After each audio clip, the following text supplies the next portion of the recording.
ইটালির সরকার হঠাৎ করে এই সমস্ত কী শুরু করলো? এতদিন আমরা শুনতাম পশ্চিমের এই ইউরোপীয় দেশগুলোতে ডেমোক্রেসি আছে, ফ্রিডম অফ স্পিচ আছে, ফ্রিডম অফ প্র্যাকটিস রিলিজিয়ন আছে, এটাই তো। এবং এই হেতু মুমিন মুসলমানরা দেখা যায় যে তারা তাদের নিজের দেশটাকে তাদের ধর্মীয় আদর্শ দিয়ে ধ্বংস করে তারপরে ভালো জীবনযাপনের আশায় তারা কিন্তু এই পশ্চিমা দেশগুলোতে আসে, যেহেতু তারা মনে করে যে এখানে বেশ মজা করে থাকা যায়। আর তাদের যে মনের সুপ্ত বাসনা যে তাদের ধর্মীয় আদর্শ দিয়ে এই দেশগুলোকে ধ্বংস করা যায়, হ্যাঁ, এটাই তাদের সুপ্ত বাসনা। কিন্তু কারণ তারা তো এই পশ্চিমা দেশগুলোতে ইসলাম প্রচার করে ইসলামিক করতে চায়। That means they want not destroy the Western culture and obviously Western countries with their ideology এবং সেই আইডিওলজি দিয়ে তার নিজের দেশকে ধ্বংস করে চলে আসছে, তাই না? এবং ইন্টারেস্টিং ব্যাপার হলো ইসলামের বিধান কিন্তু ওই যে আপনি হালুয়া রুটি খাওয়ার জন্য ওই ইহুদি নাসারা কাফেরদের দেশে আপনি যেতে পারবেন না। এবারে ক্লিয়ার কাট বিধান, আপনি যেতে পারবেন সাময়িক, আপনি ইসলাম প্রচার করার জন্য আপনি যাবেন। যেমন এই পশ্চিমা দেশগুলোতে ইহুদি নাসারা কাফেররা তারা কোনো ধর্ম মানে না, নামে বলে তারা খ্রিস্টান, কিন্তু খ্রিস্টানিটি সম্পর্কেও কোনো আইডিয়া তাদের নাই। তো অতএব এরা সব দলে দলে জাহান্নামের আগুনে পুড়বে, এটা তো হতে পারে না। অতএব ওই মনে করেন যে গরিব ফকির মুসলিম দেশগুলার যে হুজুর আছে বা মানুষ আছে, তারা অনেক ক্ষেত্রে প্রচণ্ড রকম দয়া পরবশ হয়ে চিন্তা করে হায় হায় হায়, খালি আমরা বেহেশতে গিয়ে 72 হুরের সাথে যৌনকেলি করব, আর পশ্চিমের লোকজন সব দোজকে গিয়ে আগুনে পুড়বে, এটা তো হয় না। হঠাৎ করে তাদের মানবতাবোধ মারাত্মক জেগে ওঠে। যাই হোক, এই ধরনের চিন্তাভাবনা করে তারা আসে কিনা কে জানে। তবে আপাত দৃষ্টিতে তারা তাদের নিজেদের দেশ ধ্বংস করে তারা কিন্তু কোনো মুসলিম দেশে যায় না। এটা খুবই বিস্ময়কর ব্যাপার, তাই না? এদের পছন্দের ক্ষেত্রে কোনোভাবেই কোনো মুসলিম দেশ নাই, খালি ইহুদি নাসারা কাফেরদের দেশগুলোকেই তারা পছন্দ করে। অর্থাৎ তারা তাদের আচরণ দিয়েই প্রমাণ করে যে তাদের ইসলামিক আইডিওলজি যে ফেইল্ড আইডিওলজি, এবং ইসলামিক আইডিওলজি দিয়ে তার সমাজ এবং দেশের কোনো উন্নতি করা যায় না, মানুষের মুখে ভাত দেওয়া যায় না, মানুষের জীবনে সুখ স্বাচ্ছন্দ্য দেওয়া যায় না। আর যাবেও বা কী করে? ইসলামের মূল দর্শন কি? দর্শন হলে এই জগৎ 2 দিনের, এই জগৎ তুচ্ছ, আসল জগৎ তো মরার পরে, তাই না? অর্থাৎ এই হেতু এই ইসলামী দর্শন দিয়ে কোনো দেশে ইহজাগতিক উন্নতি সম্ভব না, কারণ এর উদ্দেশ্যও তো ইহজগতের না। এই জিনিসগুলো কয়জন মানুষ বোঝে? তো যাই হোক, যেটা নিয়ে এত কথার অবতারণা করলাম সেটা হচ্ছে এখানে যে একটা খবর এই যে ইতালিতে ঘটে গেছে,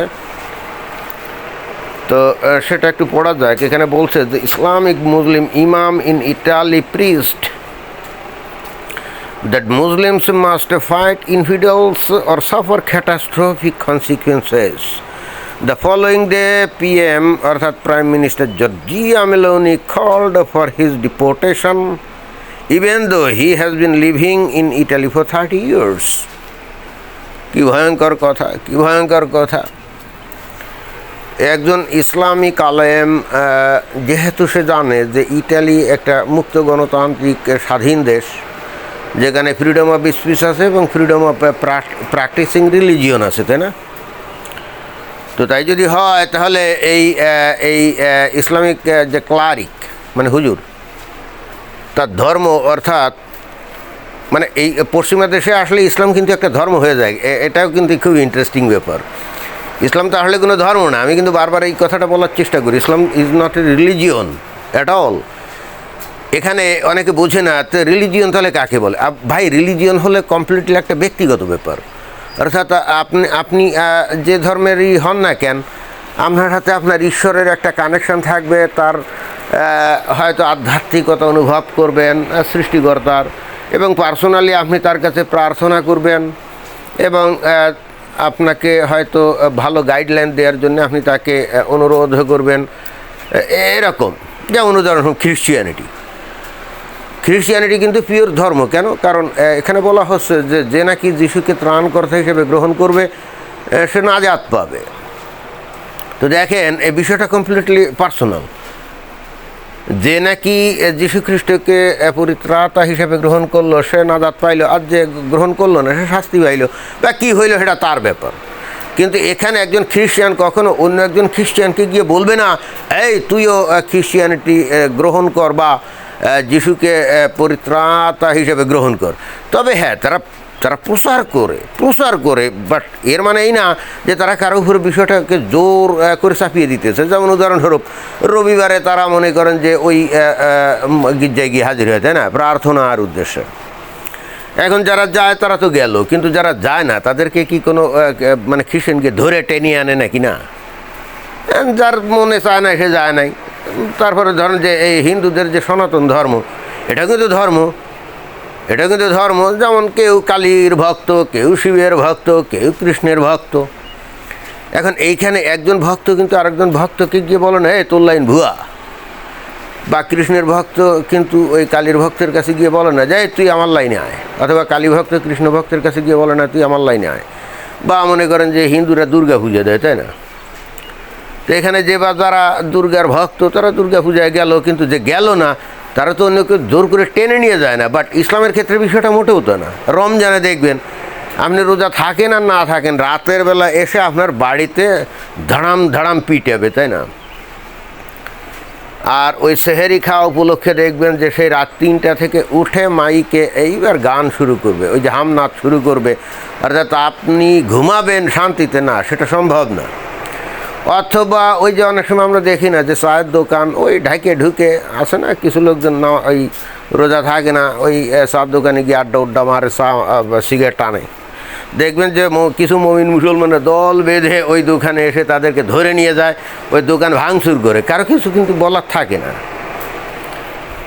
তাহলে এবার বুঝতে পারছেন যে ইসলাম যে আসলে ধর্ম না, এটা যে অন্যের উপরে জোর করে চাপিয়ে দেওয়া হয়। এবং দেখবেন যে অন্য ধর্মের মধ্যে কোনো রাষ্ট্রীয় বিধিবিধান নেই। উদাহরণস্বরূপ যে ভারতে বলে না যে হিন্দুত্ববাদী সরকার বলে না, তো হিন্দুত্ববাদী যদি সরকার হয়ে থাকে এই যে বিজেপি, তা এখন এই এখন হিন্দুদের যে ধর্মীয় কিতাব টিতাব আছে, তো সেখানে অতীতে রাজারা কীভাবে ওই রাষ্ট্র চালনা করতো এর ধরনের আইন কানুন বিধিবিধান আছে না। তো এখন এই ভারতের হিন্দুত্ববাদী সরকার কি তাদের ওই হিন্দুদের বিধিবিধান কি তাদের সংবিধানে যুক্ত করে আইন কানুন করছে নাকি? না, তা করেনি। কিন্তু দেখবেন যে একটা মুসলিম দেশে যেখানে ইসলামিক শাসন চালু আছে সেখানে তো 100% ওই 1450 বছর আগে নবী যে বিধিবিধান রাষ্ট্রে করে গেছিলো সেটাই কিন্তু তারা চালু করে, যেমন এই যে আফগানিস্তানে, তাই না। আর দেখেন যেখানে ইসলামী শাসন সরকারিভাবে চালু হয় নাই, যেমন বাংলাদেশ, দেখবেন যে প্রতিনিয়ত এই যে এই দেশে কিভাবে ইসলামী শাসন চালু করা যায় তার জন্য চেষ্টা তদবির করে যাবে। এই জন্যে বলা হচ্ছে যে ইসলাম আসলে কোনো ধর্ম না, ইসলাম এমন একটা বিধান যা আপনার উপরে জোর করে চাপিয়ে দেওয়া হবে, আপনি মানেন আর না মানেন, ইট ডাজন্ট ম্যাটার। পশ্চিমা দেশের সবচেয়ে বড় সমস্যা হলো কি জানেন? সমস্যা হলো এরা ইসলামকে ধর্ম হিসেবে ট্রিট করে, কিন্তু মুসলমানরা তো সে না। তারা যেহেতু পশ্চিমা দেশে এসে যখন আসে তখন তো সংখ্যায় কম, তাই না, তখন তারা ওই পশ্চিমাদের ওই ন্যারেটিভটা তারা মেনে নেয়, হ্যাঁ এখন ধর্ম, কিন্তু অপেক্ষা করে যে আস্তে আস্তে তাদের সংখ্যা যখন বাড়বে তখন তারা আসল মূর্তিতে ধারণ করবে। এবং এই জন্যই কিন্তু এই পশ্চিমা দেশগুলোতে মুসলমানরা কী করে ঘেঁটো তৈরি করে, এবং ঘেঁটো তৈরি করে তারা আভ্যন্তরীণভাবে সেখানে কিন্তু ওই যে ইসলামী আইন চালু করে দেয়। দীর্ঘদিন ধরে পশ্চিমা দেশগুলো এগুলো কেয়ার করতো না, বাট এখন তো করে। তো যাই হোক, জর্জিয়া মেলোনি এটা কী কাম করলো, তারা বলবে যে এই যে যার ধর্ম পালন করবে এবং সেটা প্রচার করতেও পারবে। তো ইসলামকে যদি এখন এই ইটালি একটা রাজনৈতিক আদর্শ হিসেবে গণ্য করে, তাহলে কিন্তু এই হুজুরকে এই যে ইটালি থেকে বের করে দিয়েছে সেটা ঠিক আছে, কারণ আপনি রেসিস্ট টাইপের কোনো আদর্শ তো আপনি প্রচার করতে পারবেন না। এবং যে কারণে হিটলারের নাৎসিবাদ জার্মানিতে গত 80 বছর ধরে কি নিষিদ্ধ, তাই না, কারণ তাতে ওই যে ইহুদি নিধন বা ইহুদিদেরকে ধ্বংস করে দেওয়ার কথা বলা আছে, যা ভয়ঙ্কর এক্সট্রিম টাইপের রেসিজম, তাই তো। তো বিষয়টা হচ্ছে এখন ইতালিতে এই যে হয় এখন সরকারকে কি করতে হবে, সরকারকে বলতে হবে যে ইসলাম কোনো ধর্ম না।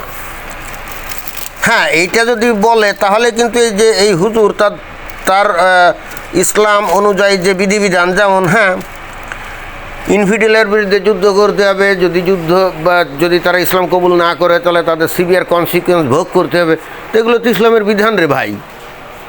তো যদি এটা রাজনৈতিক আদর্শ হিসাবে এই ইতালি যদি ডিক্লেয়ার করে, তাহলে হ্যাঁ এই লোককে, এই ক্লারিককে এখান থেকে এই যে ডিপোর্ট করে দিয়ে সেটা ঠিক আছে, কিন্তু ইসলামকে তারা ধর্ম হিসেবে মানবে বা সেভাবেই স্বীকৃতি দিবে, অ্যাট দ্য সেম টাইম আবার সেই ধর্মের বিধিবিধান যখন কেউ প্রচার করবে তখন তারা ধরে পাশা লাথি দিয়ে দেশে পাঠিয়ে দিবে, মানে এটা কোন, মানে আসলে পশ্চিমা দেশগুলা বিপদের মধ্যে আছে।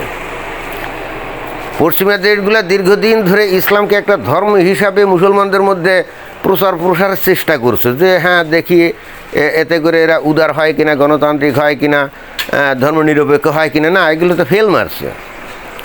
আমার মনে হয় যে পশ্চিমা দেশগুলোর এখন উচিত এই ইসলামকে ধর্ম হিসাবে ট্রিট না করে এটাকে একটা পলিটিক্যাল আইডিওলজি হিসাবে ট্রিট করাই উচিত, তাহলে তারা এটাকে ফেস করতে পারবে ভালো। আদারওয়াইজ তারা কিন্তু প্রচারিত হতেই থাকবে। যখন এই যে যেমন এই হুজুরকে বহিষ্কার করলো, তাই না, তো এতে করে 8-10টা মুসলমান কি সরকারের এগেনস্টে খেপে গেল না? তারা বলবে কেন, আমরা তো স্বাধীনভাবে আমাদের ধর্ম প্রসার করি পালন করি, তো ধর্মের কথাই তো হুজুর বলছে, চিন্তা করে দেখেন। কিন্তু ওই ইটালির রাষ্ট্রীয় নীতি অনুযায়ী এটা তো রেসিস্ট কথাবার্তা, তাই না, যে ইনফিডেল মানে যারা নাকি অমুসলিম মানে কাফির, তাদের বিরুদ্ধে যুদ্ধ করতে হবে, ইসলাম গ্রহণ না করলে তাদের কঠিন পরিস্থিতির সামনে পড়তে হবে। তো ইসলামের বাণী তো সেটাই। তো এখন এই পশ্চিমা দেশগুলো কি মেনে নিবে যে এটা ধর্মের বাণী? যদি না মানে তাহলে ইসলামকে তারা ধর্ম হিসেবে ট্রিট করে কেন? এটা এখানেই তো সমস্যা। ধন্যবাদ।